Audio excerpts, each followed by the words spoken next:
Hi friends, সকলকে জানাই good evening. তোমরা সবাই কেমন আছো? আশা করছি ভালো আছো, আর আমিও ভালো আছি। তো বন্ধুরা, আজকের ভিডিওটা একটু লং ভিডিও হতে চলেছে। আশা করছি তোমরা দেখবে এবং লাইক কমেন্ট শেয়ার করবে। যদি ভালো লাগে তোমাদের, লাইক কমেন্ট শেয়ার করে দিও।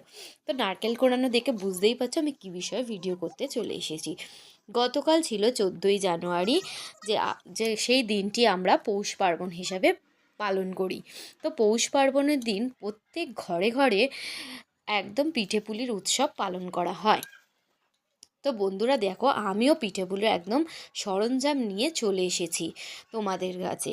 আজ তোমাদের পিঠের রেসিপিটি আমি করে দেখাবো।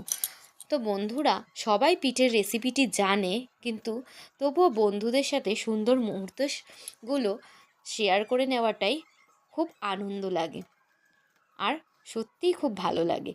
তো তাই আমি তোমাদের সাথে আমার সুন্দর মুহূর্তটা শেয়ার করে নিচ্ছি। তো দেখো বন্ধুরা, আমি নারকেল গুঁড়িগুলোর মধ্যে ভালো করে গুড়টাকে মাখিয়ে নিয়েছিলাম। তারপরে চাল গুঁড়িটাকে মেখে রেখে দিয়েছি রেস্টে কিছুক্ষণ, আর এটা কড়ায় ভালো করে আমি টেলে নিচ্ছিলাম পুরটাকে।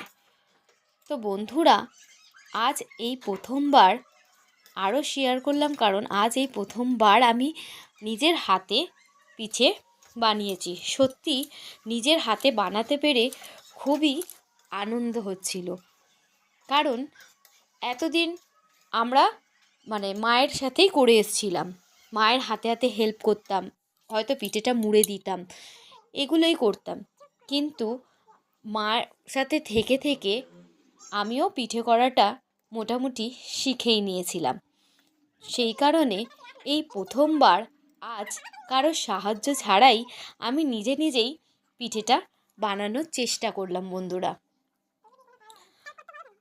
আর বলে না, প্রথম শিক্ষাগুরু হচ্ছে মা, আর মাই সমস্ত কিছু আমাকে শিখিয়েছেন।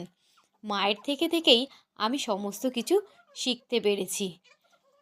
এতদিন যেটা মায়ের হাতে হাতে হেল্প করে দিতাম, সেটা আজ নিজেই করছি। সত্যি বন্ধুরা, খুব ভালো লাগছে এটা করে। দেখুন বন্ধুরা, আমি পিঠেগুলো মুড়ে নিচ্ছি পুর দিয়ে দিয়ে, আর এরপরে আমি এটাকে একদম দুধের সাথে দিয়ে দেবো। তো বন্ধুরা দেখুন, আমি দুধ ফোটানোর জন্য দিয়ে দিয়েছিলাম। দুধটা ফুটে এলেই আমি ওর মধ্যে একে একে পিঠেগুলো ছেড়ে দিচ্ছি। দেখুন বন্ধুরা, এই যে একটা একটা করে পিঠে আমি ছেড়ে দিচ্ছি। আর দেখুন, ফুটতে থাকবে। খানিকক্ষণ ফুটে গেলে যখনই দেখবেন পিঠেগুলো ওপরের দিকে উঠে এসছে, তখনই ভাববেন যে পিঠেগুলো সিদ্ধ হয়ে গেছে। আর আমি তার উপর দিয়ে একটু গাওয়া ঘি ছড়িয়ে দিচ্ছি, কারণ আমার গাওয়া ঘি পায়েসের কোনো জাতীয় জিনিস হলেই গুড়ের, তাতে গাওয়া ঘি দিলে যেরকম গন্ধটাও সুন্দর হয়, খেতেও স্বাদও বাড়ে। তো সেই কারণে আমি গাওয়া ঘিটা দিই ওর মধ্যে। আর এই দেখুন বন্ধুরা, আমার প্রায় হয়েই এসছে। দেখুন, পিঠেগুলো ওপরের দিকে উঠে এসছে। এবারে আমি আঁচটা বন্ধ করেই আমি গুড়টা দিয়ে দেবো, কারণ ফুটন্ত অবস্থায় একদম আঁচ বন্ধ না করা অবস্থায় যদি আমি গুড়টা দিই, অনেক সময় দুধটা কেটে যাওয়ার চান্সেসটা বেশি থাকে।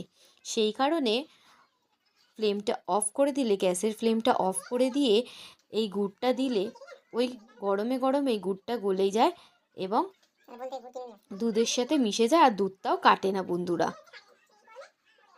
আর যাতে দুধটা না কাটে, ওই কারণে আমি গ্যাসের ফ্লেমটাকে অফ করে দিয়েই ভালো করে মিশিয়ে নিয়েছি। দেখুন বন্ধুরা, গরমে গরমে গুড়টাও গলে যাবে, আর আমার দুধ পুলিটাও হয়ে এসছে। দেখুন তো বন্ধুরা, আমার দুধ পুলি হয়ে এসছে। কেমন লাগছে তোমাদের দুধ পুলিটা দেখো তো। আবার একটু ওপর দিয়ে আমি গাওয়া ঘি ছড়িয়ে দিলাম। তো দেখো, ফাইনালি আমার দুধ পুলিটা কমপ্লিট হয়ে গেছে। কেমন লাগছে বন্ধুরা, অবশ্যই জানাবেন কিন্তু। এবার আমি চলে এসেছি পাটিসাপটা নিয়ে। তো বন্ধুরা, এই যে পাটিসাপটা করতে চলে এসেছি। আর বন্ধুরা, যতটুকু পেরেছি ততটুকু করেছি, কারণ অফিস থেকে এসে তারপরে এগুলো করার চেষ্টা করেছি। তো যতটুকু দুধ পুলি আর আমি পাটিসাপটা করেছিলাম। তোমরা কে কী পিঠে করেছিলে অবশ্যই জানাতে ভুলো না কিন্তু। আর সবথেকে বেশি আনন্দ হচ্ছে নিজের হাতে করে গুরুজনদের, বাড়ির লোকজনদের খাওয়ানোটা। এটাই সবথেকে বেশি আনন্দ পেয়েছি। নিজের হাতে করে সবাইকে খাওয়াতে পেরেছি।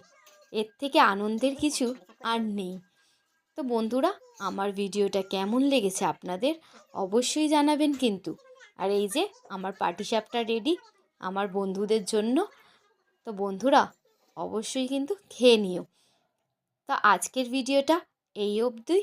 আবার অন্য ভিডিও নিয়ে তোমাদের সাথে দেখা হবে বন্ধুরা। Bye bye.